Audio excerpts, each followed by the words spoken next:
सनाधीनपणा वाढतो. जास्त संपत्ती माणसामध्ये अहंभाव निर्माण करते. जास्त संपत्ती घरामध्ये नसावी. पोटा पुरते देई विठ्ठला लय नाही मागत. देवा पोटा पुरते ते सिद्ध आहे, सिद्ध आहे. जास्त दिलं घरामध्ये म्हणून इथे उत्तान पादाच्या अंतर्गत सुरुची आणि सुरुची दोन पत्नी आहेत. गर्व आहे कोणाला? रूपाचं. सुरुचीला. रुची म्हणजे आवड, सु म्हणजे चांगली. चांगल्या चांगल्या आवडी ठेवते ते. जिभेची आवड, डोळ्याची आवड, पाहायची आवड, कानाला ऐकण्याची आवड. ज्याच्यात आवड ठेवायला पाहिजे त्याच्यात नाही. प्रत्येक ठिकाणी आवड माणसाची लागलेली आहे. जे प्यायला पाहिजे ते पित नाही. अधाम गोष्टीचा सेवन करतात. मांसाहार करतात लोक आजकाल. स्त्रियाही आता मांसाहार करायला लागल्या. पाश्चात्य संस्कृतीचा जरा समाप्तीकडे येऊन राहिली आहे. आपली जी संस्कृती आहे बघा, आधीच्या स्त्रिया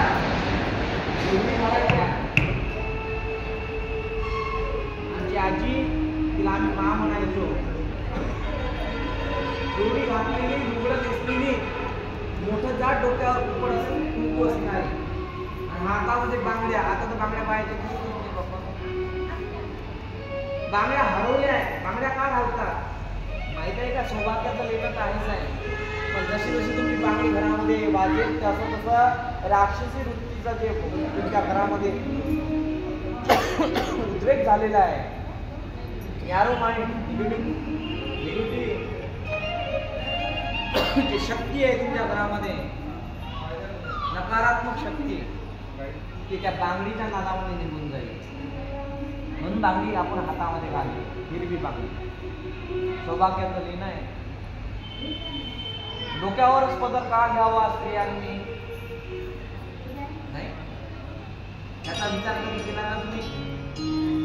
कोणतरी म्हणेल काय, एक जण मला सांगा डोक्यावर पदर का घेता? घेता येते ना, पायावरही घेता येते. थंडी वाजली तर घेता नाही? हा, घेता येते, पण डोक्यावरच का घ्यावा? लग्नाच्या नंतरच का घेतला जातो? याची चिंता तुम्ही कधी केलं का? याचा विचार तुम्ही केला का? ज्या गोष्टीमध्ये आवड असायला पाहिजे त्या आवडीनिशी आता लोक भजनानंदी झाले आहे म्हणतात. भजनानंदी खरंच भजनानंदी झाले आहे को? खरंच तुकोबारायांचे अभंग म्हटल्या जाते का? स्त्रियांची तर गंमत आहे मोठी. यांच्या झुंड्या असतात, तसा बचत गट आहे. एकाच रंगाच्या साड्या, एकाच रंगाचे ब्लाउज पीस, एकाच रंगाचे गजरे. निघाल्या बाया कुठं मोर्चाला नाही, भजनाला बसल्या. भजनाला दिंडी होती, चहा नाश्ता वगैरे झाला, निघाली दिंडी. भजन कोणते म्हटले पाहिजे? अभंग म्हटले पाहिजे, ज्यानं आपली वाचिकता वाढेल. मधुनी गाईले अभंग, तुकोबाची अमृतवाणी, देवाजीच्या पडता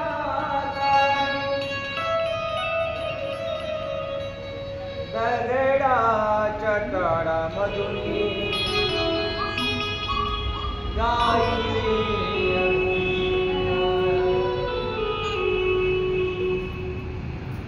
अभंग गायला पाहिजे. पण सर्व आपल्याला सांगूच नका. नवऱ्याच्या खाते मध्ये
बाई अशी अशी मला पाले नदीतच म्हणे चांदण चांदण मला कसं एखाद्या स्त्रीनं माझ्याकडे पाहिलं मी तिच्याकडे पाहत नसतो मी खाली पान देतो राहिली माझ्या गावच्या जवळची होती आधी जवळ चांदण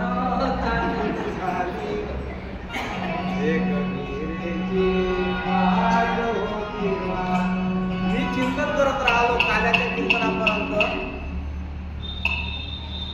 चांदण चांदण झाली रात वाजले 12 हे चांदण चांदण म्हणून राहिले चांदण केव्हा निघत असते बोला ना दिवसा चांदण्या कधी निघते अच्छा बोल ना मग बोला निमंत्रण द्यायला लागेल तुम्हाला रात्रीच्या हे दुपारचे 12 वाजता म्हणून राहिली चांदण चांदण नाटक समय सूचकतेनुसार म्हणण्याचा अंक असला पाहिजे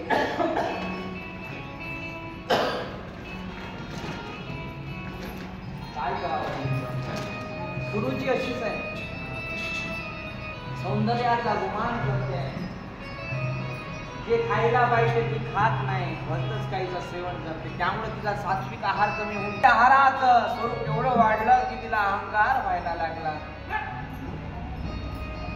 गाई मातेचा गौ मातेचा अपमान करायला लागले घरी गाय आली की तिला काय करायला पाहिजे माता आई घरी गाई आल्या तर काय करायला पाहिजे बोला ना घरात बाहेरच्या घरात बांधून ठेवा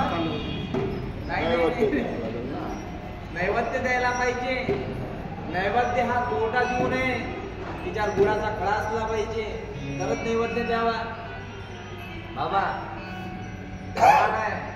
33 कोटी देवांगण तिच्यामध्ये वास करते तिला काय म्हणतात तिच्या मूत्रामध्ये गोमित्रामध्ये गंगा वाहते तिला गाय असं म्हणतात शेणामध्ये लक्ष्मीचा वास आहे तिला गाय असं म्हणतात कर्णामध्ये वरुण आहे तिला गाय असं म्हणतात छातीवर ब्रह्मदेवाची खूण आहे तिला गाय असं म्हणतात गायचं काय चरित्र सांगावं नारद तुंबर हे गायीच्या शक्तीमध्ये वास करतात तिला गाय असं म्हणतात 33 प्रकारचे देव जिच्यामध्ये वास करतात तिला गाय असं म्हणतात गाय ज्याच्या घरी आहे त्याला कोणत्याच गोष्टीची काय पडू देत नाही तिला गाय असं म्हणतात गायीचा छळ कधी करू नका गाय घरी असली पाहिजे नाही घरी असली तर गोदाना करिता गोरक्षण कुठे कुठे उभारणं चालू आहे आणि आपल्या अमरावतीला गोरक्षणाचा मोठा प्लॅन उभारणार आहे त्या थोडीशी मदत करत जा गावी कशी गाईला कसा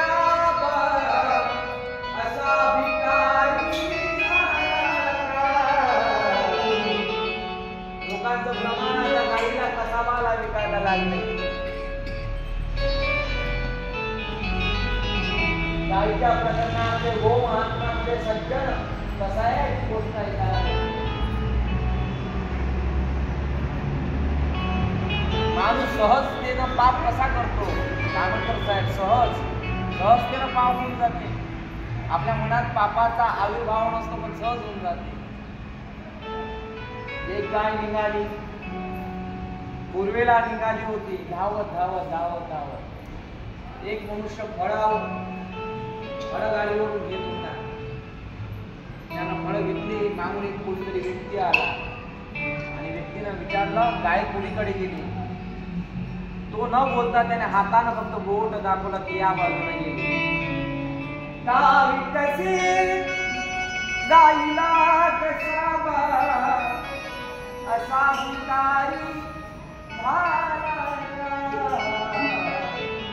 देवाने फुलारे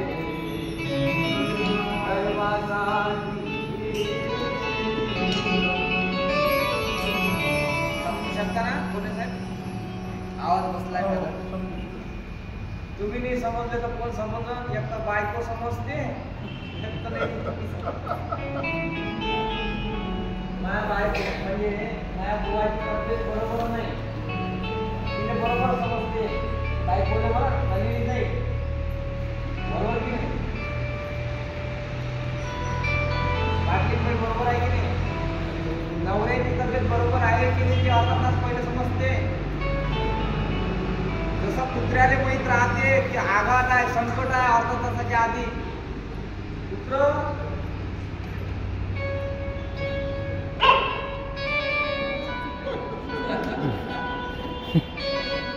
त्याला आधी समजते अर्धा एक तासाच्या आधी की आता इथे फॅन आहे, फॅन पडणार आहे. तो लगेच काय करते, काही असलं तिथं त्याच्या जवळचे व्यक्ती त्याला दूर नेते.